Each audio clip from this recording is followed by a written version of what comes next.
Matthew Kane had everything money could buy. By 35, he was not only a billionaire but a mogul, a man who had built an empire on his intellect and drive. He owned a sprawling mansion, a garage full of luxury cars, and a name that resonated in the world of technology and business. But despite his colossal success, Matthew found himself empty. No matter how much he achieved, the hollow ache in his chest never went away. Living in the bustling city of Los Angeles, Matthew was surrounded by people every day, but the connections were shallow. Everyone wanted something from him: favors, money, influence. His wealth and power had become a double-edged sword, shielding him from genuine human interaction while attracting those who sought to exploit him.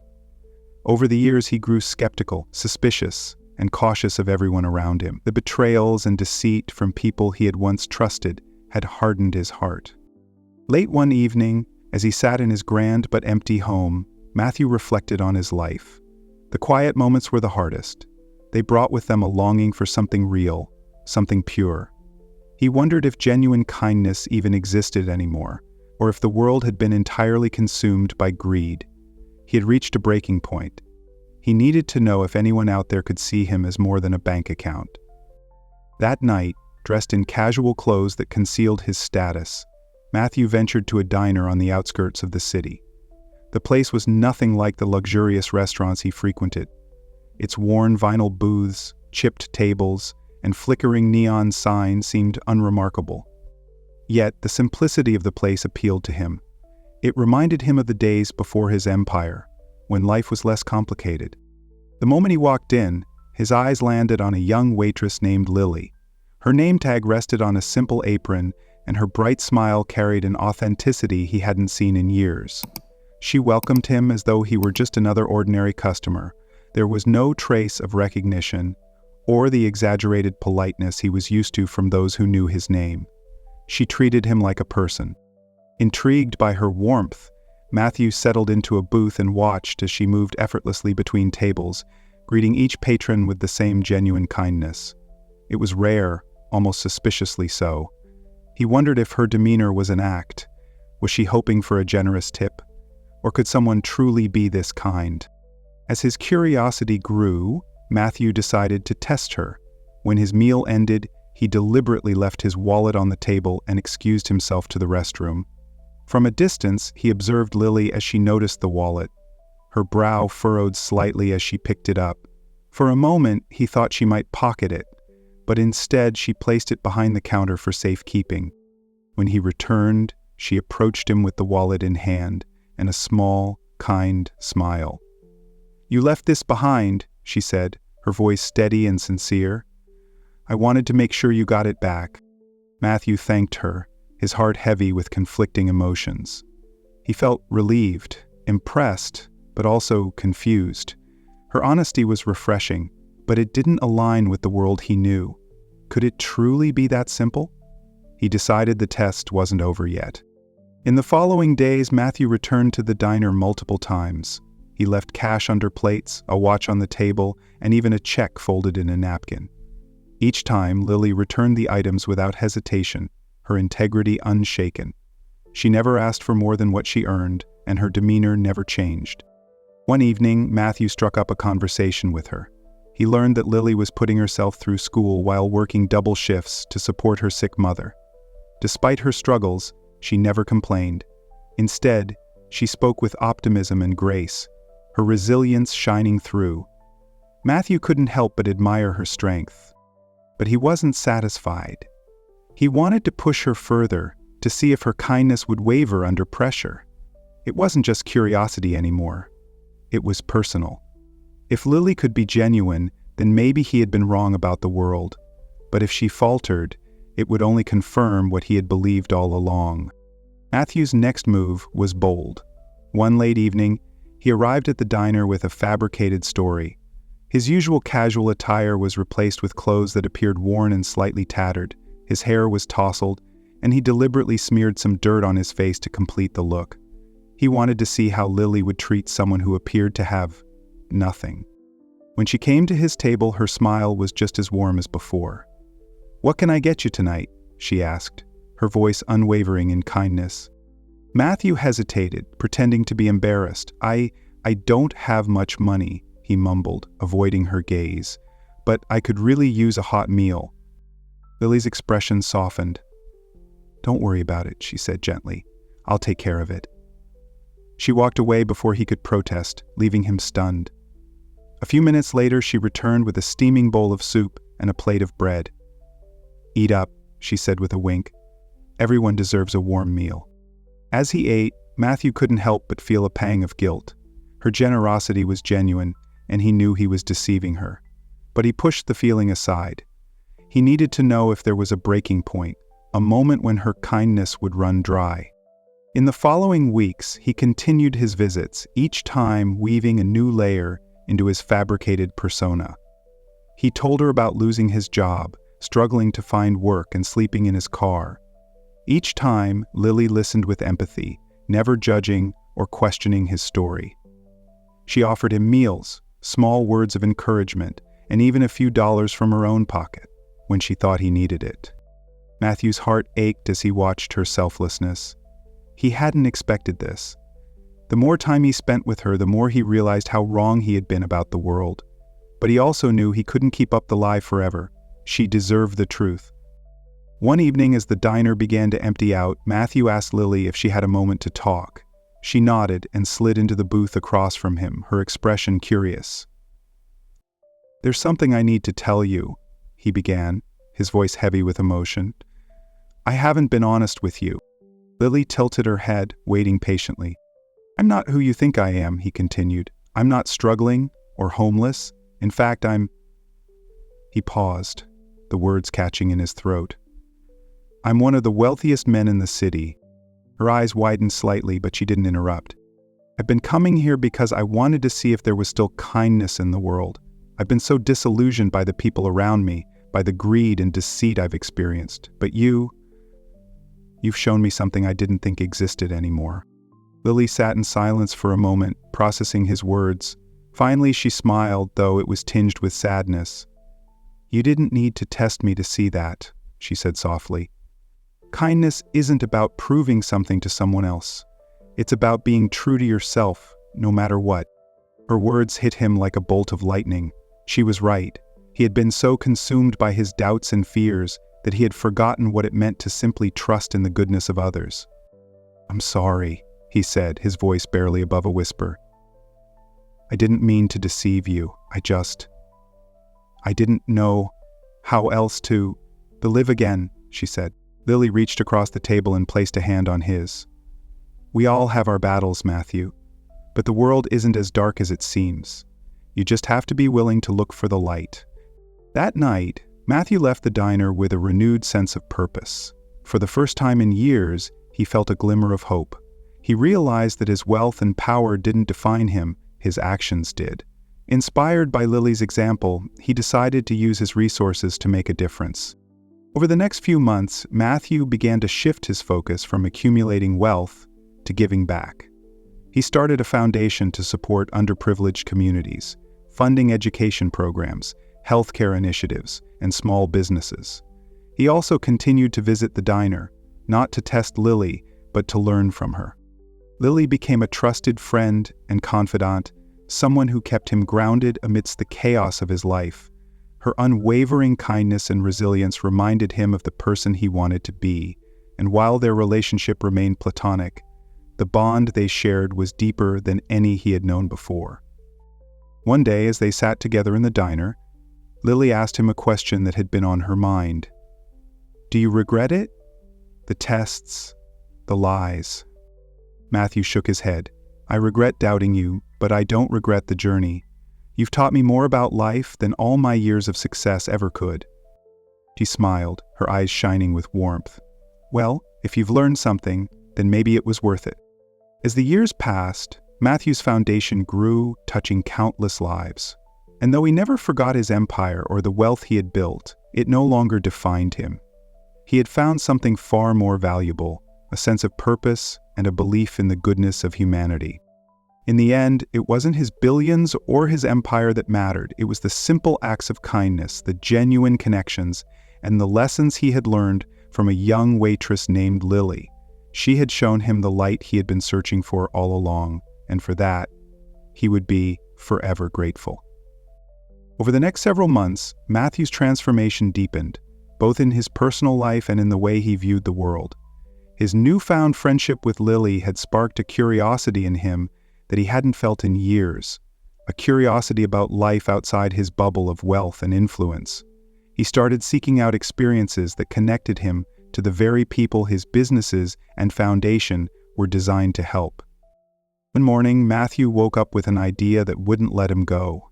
He wanted to create something tangible, a space where people like Lily, hardworking, kind, and underappreciated, could thrive. He envisioned a community center that provided resources for education, job training, health care, and mental health support. It would also include a cafe where individuals could gather, share stories, and build meaningful connections. When he shared the idea with Lily during one of their diner conversations, her face lit up. "That's incredible, Matthew," she said, her voice filled with excitement. "But are you sure you want to be so hands-on? This kind of project takes time and commitment." "I've spent years building empires for myself," he replied. "It's time I build something for others." Lily agreed to help, offering to volunteer her free time to work on the project. Together, they visited neighborhoods to talk to residents, asking them what they needed most. Matthew was humbled by the conversations. People spoke with honesty and hope, sharing their dreams and struggles. For the first time, he felt connected to a world he had once ignored. The project quickly gained momentum. Matthew used his resources to hire architects and contractors, but he insisted that the community have a say in the design. The result was a vibrant, welcoming space that felt like it belonged to everyone. The center became a hub of activity, offering free classes, childcare, and even a food pantry. As the center flourished, so did Matthew. He started spending less time in boardrooms and more time at the community center, talking to the people whose lives were being changed. He listened to their stories, learned their names, and celebrated their successes. The hollowness that had once consumed him began to fade, replaced by a sense of fulfillment he had never known. But his transformation wasn't without challenges. Some of his business partners questioned his priorities, arguing that his focus on philanthropy was distracting him from his companies. Matthew stood his ground, refusing to let greed dictate his choices any longer. "Success isn't just about profits," he told them during a heated meeting. "It's about impact. If you can't see that, then maybe we're no longer aligned." A few partners walked away, but Matthew didn't waver. He had found a clarity of purpose that no amount of money could shake. One evening, as Matthew and Lily were closing up the community center after a long day, they heard a commotion outside. A group of teenagers had gathered, arguing loudly. One of them, a boy no older than 16, was holding a broken skateboard, his face flushed with anger. Matthew approached them cautiously. "Hey, what's going on here?" The boy glared at him. "None of your business, old man." Lily stepped forward, her voice calm and reassuring. "We're not here to cause trouble. Maybe we can help." The boy hesitated, then looked down at the skateboard. "It's stupid," he muttered. "This was all I had, and now it's ruined." Matthew's heart clenched. He saw a reflection of his younger self in the boy's eyes, the frustration, the feeling of being overlooked by the world. "Come inside," he said gently. "Let's talk." Reluctantly, the boy followed them into the center. Over the next hour, they learned his name was Marcus, and that he came from a tough background. His parents were barely around, and he had been skipping school to hang out with the wrong crowd. Matthew listened intently, his mind racing. He realized that the community center wasn't just about offering services. It was about reaching people like Marcus before they fell through the cracks. "I want to help you," Matthew said, his voice firm. "But you have to meet me halfway. Stay in school, come to the center, and we'll figure this out together." Marcus nodded, his tough exterior cracking just a bit. "Okay," he said softly. "I'll try." From that day forward, Marcus became a regular at the center. With encouragement from Matthew and Lily, he started attending tutoring sessions and even helped organize events.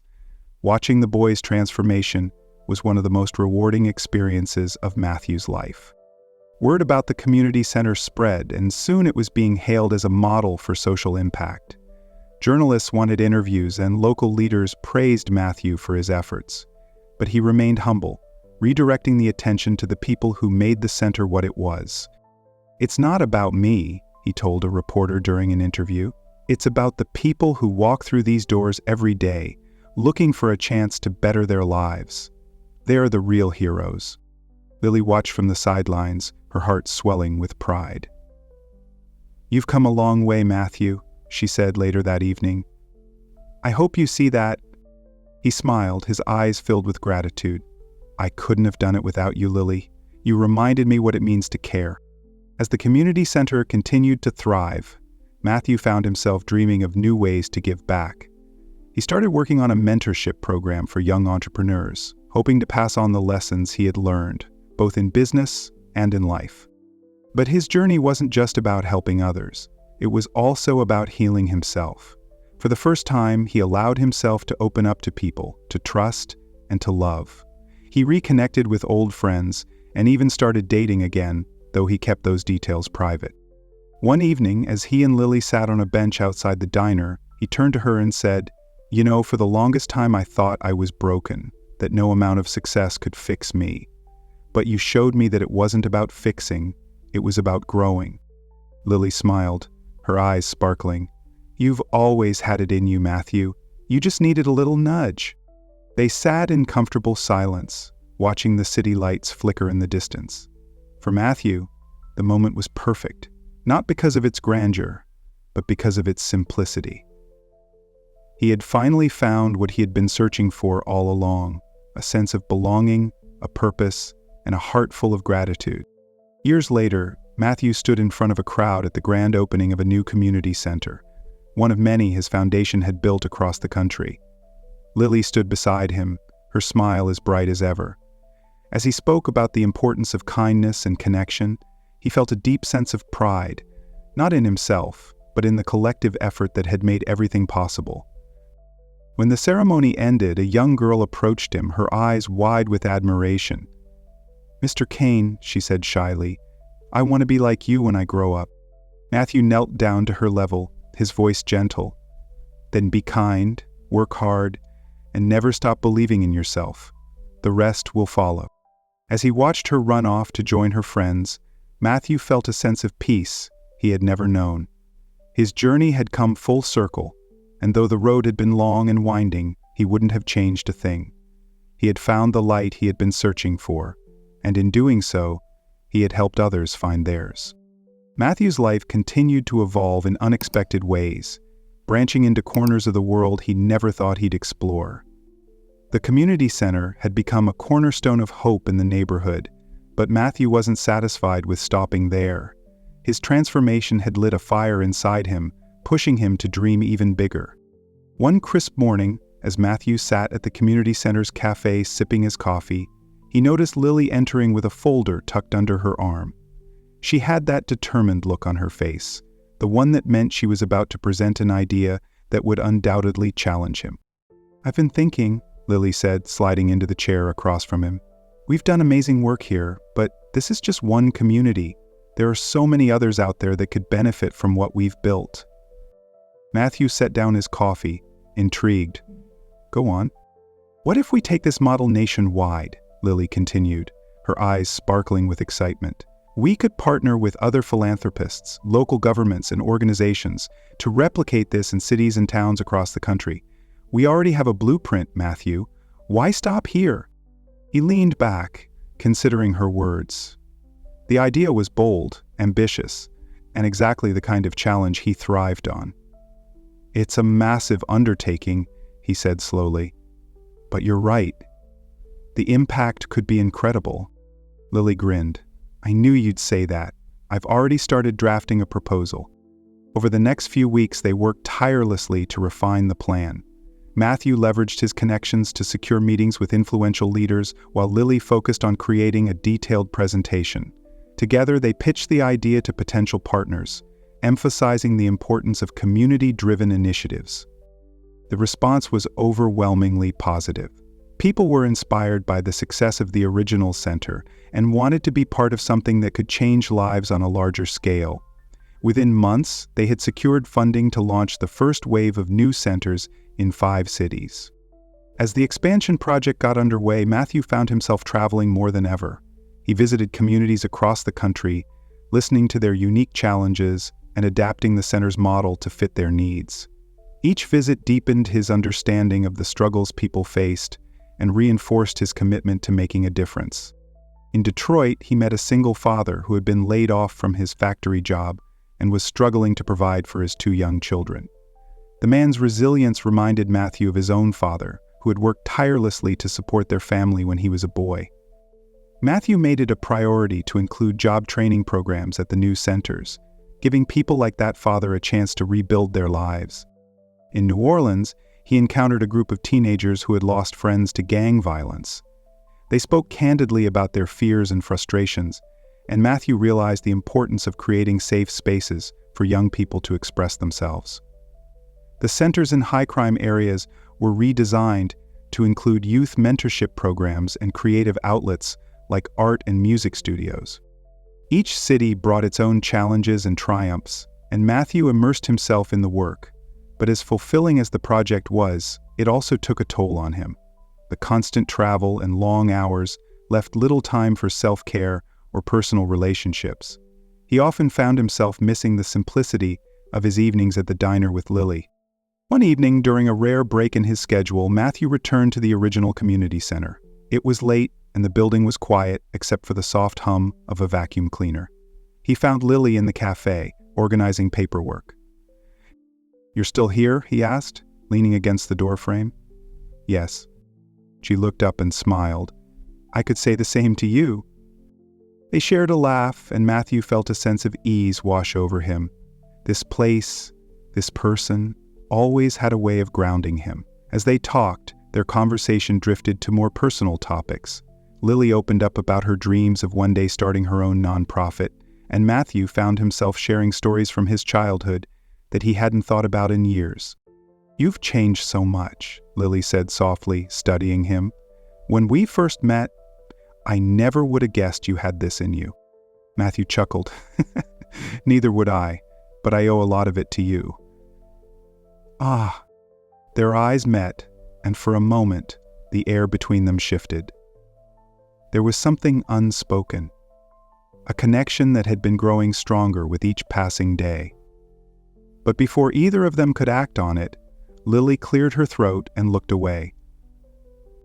"We should probably get back to work," she said, her voice tinged with nervousness. Matthew nodded, though his mind lingered on the moment. He couldn't deny the feelings he had for her, but he also knew that their friendship was too important to risk. For now, he decided to leave things as they were. Just as the expansion project was hitting its stride, an unexpected challenge threatened to derail everything. One of Matthew's former business rivals, a ruthless CEO named Victor Stone, began a smear campaign against him. Victor accused Matthew of using the community centers as a front to launder money and evade taxes. The allegations were baseless, but they gained traction in the media, tarnishing Matthew's reputation. Sponsors began to pull their funding, and the progress they had made was suddenly at risk. Lily was furious. "We can't let him get away with this," she said, pacing the cafe. "There has to be a way to fight back." She spoke to the cooks and chefs, all of whom she knew, and looked for support. "We will," Matthew assured her, though his confidence was shaken. "But we have to be smart about it. If we stoop to his level, we'll lose." Together, they devised a strategy to counter the negative press. Matthew held a press conference, where he invited members of the media to visit the community centers and see the work being done firsthand. He also released financial records to prove that the allegations were false. The public's response was overwhelmingly supportive. People who had benefited from the centers began sharing their stories on social media, creating a wave of positive publicity that overshadowed Victor's smear campaign. In the end, Victor's efforts backfired, and Matthew's reputation emerged stronger than ever. The ordeal with Victor was a wake-up call for Matthew. It reminded him of the fragility of the work they were doing and the importance of staying true to their mission. He also realized that he couldn't do it all alone. For the first time, he began delegating more responsibilities to his team, trusting them to carry the vision forward. This shift allowed him to focus on what mattered most: the people. He spent more time at the centers, connecting with the communities they served. He also began mentoring Marcus, the teenager he had met months earlier. Under Matthew's guidance, Marcus blossomed into a confident young man, with dreams of becoming a social worker. "You've got a bright future ahead of you," Matthew told him one afternoon. "And, when the time comes, I hope you'll consider running one of these centers."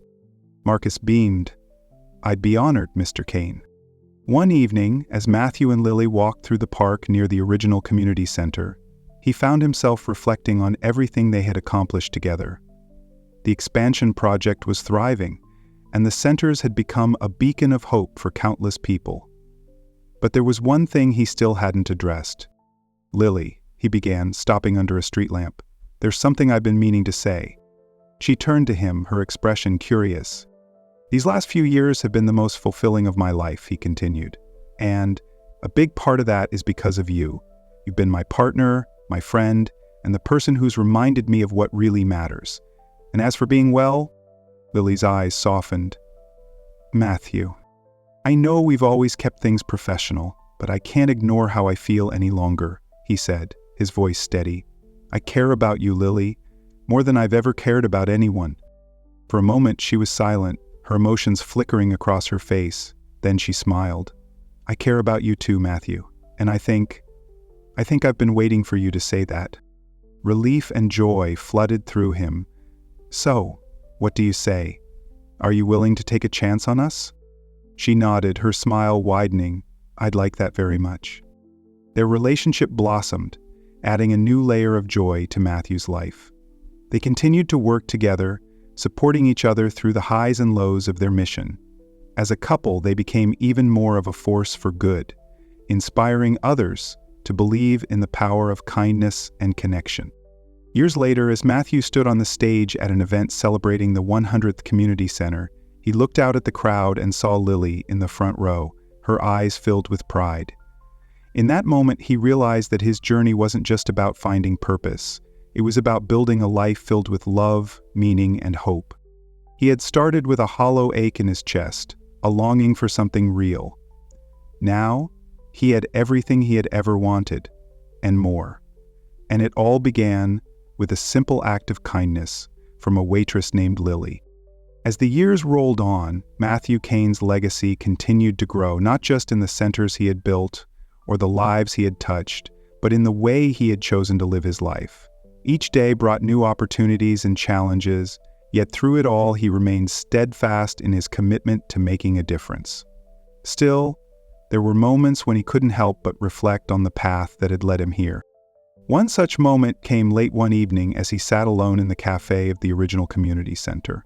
The lights were dim, and the chatter of the day had faded into a tranquil silence. In his hands he held a photograph taken at the center's opening. Lily was standing beside him, beaming, her hand resting on his shoulder. The photo was a snapshot of a simpler time, yet it captured the essence of everything he held dear. "You look lost in thought," Lily's voice broke through the quiet, and Matthew glanced up to see her leaning against the door frame. She was holding 2 mugs of coffee, one of which she set down in front of him as she slid into the seat across from him. "Just reminiscing," he admitted, setting the photo down on the table. "Sometimes it feels like a lifetime ago."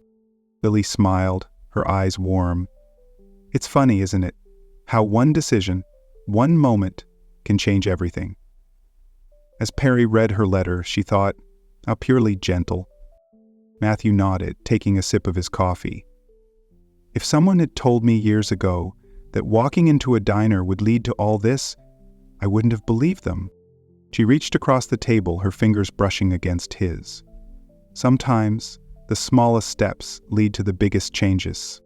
He looked at her, his heart swelling with gratitude. "I don't think I've ever properly thanked you, Lily, for everything, for believing in me when I didn't even believe in myself." "You don't need to thank me," she replied softly. "You've done more for this world than most people could dream of, and I'm proud of you, Matthew. I always have been." For a moment, they sat in comfortable silence, their hands intertwined. The connection between them was undeniable, a bond that had been forged through shared dreams, struggles, and triumphs. It was a love that had grown slowly, quietly, but had become the foundation of everything they had built together. But even as Matthew basked in the warmth of her presence, he couldn't ignore the nagging feeling that had been creeping into his thoughts lately. Despite their success, there was still so much work to be done. The centers had changed countless lives, yet the world was vast, and the problems they sought to address were deeply rooted and complex. "What's on your mind?" Lily asked, sensing his unease. He hesitated, searching for the right words. "I've been thinking about how we can do more. The centers are incredible, but they're just the beginning. There's still so much inequality, so many people who feel invisible." Lily tilted her head, studying him. "You've always been one to think big, haven't you?" "It's not just about thinking big," he said. "It's about figuring out how to reach the people who need us most, the ones who don't even know there's help out there for them." She nodded slowly. "Then maybe it's time to take a different approach. We've been building these centers, waiting for people to come to us. But what if we went to them instead?" The idea sparked something in Matthew. "You mean, like mobile units? Teams that can travel to underserved areas and provide resources on the ground?" "Exactly," she said, her excitement growing. "We could focus on rural communities, homeless populations, and even disaster zones. Think of it as bringing the centers to the people, instead of waiting for them to find us." Matthew's mind raced with possibilities. "It would be a logistical challenge, but it's doable. We could partner with local organizations, hire specialists, and use technology to create a streamlined system. And if we can pull it off, the impact could be monumental." Lily's eyes sparkled. "I think you've just found your next project." Over the following weeks, they threw themselves into planning the mobile initiative. The vision was ambitious, but Matthew had learned long ago that the most worthwhile endeavors were often the most challenging. He and Lily worked side by side, poring over logistics, budgets, and strategies. Their late-night brainstorming sessions were filled with laughter, debates, and an unwavering sense of purpose. As the project began to take shape, Matthew felt a renewed sense of energy. The mobile units would be equipped with everything from medical supplies to job training tools, and they would be staffed by passionate individuals who shared their vision. The initiative was named Bridges to Hope, a name that encapsulated their mission to connect people to the resources and opportunities they needed to thrive. The launch of Bridges to Hope was met with widespread enthusiasm. The first fleet of mobile units was deployed to communities that had long been overlooked, and the response was overwhelming. People who had once felt forgotten were now receiving the support they needed, whether it was medical care, job training, or simply someone to talk to. Matthew and Lily often traveled with the units, immersing themselves in the work and connecting with the people they served. Each interaction reminded them why they had embarked on this journey in the first place. The stories they heard were raw and heartbreaking, but they were also filled with resilience and hope. One afternoon, while visiting a small town devastated by a recent flood, Matthew met an elderly woman named Clara. Her home had been destroyed, and she had been living in a temporary shelter for weeks. Despite her circumstances, she greeted him with a warm smile. "Thank you for coming here," she said, her voice trembling with emotion.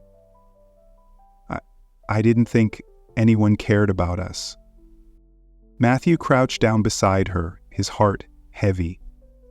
"Of course we care, Clara, and we're going to do everything we can to help you rebuild."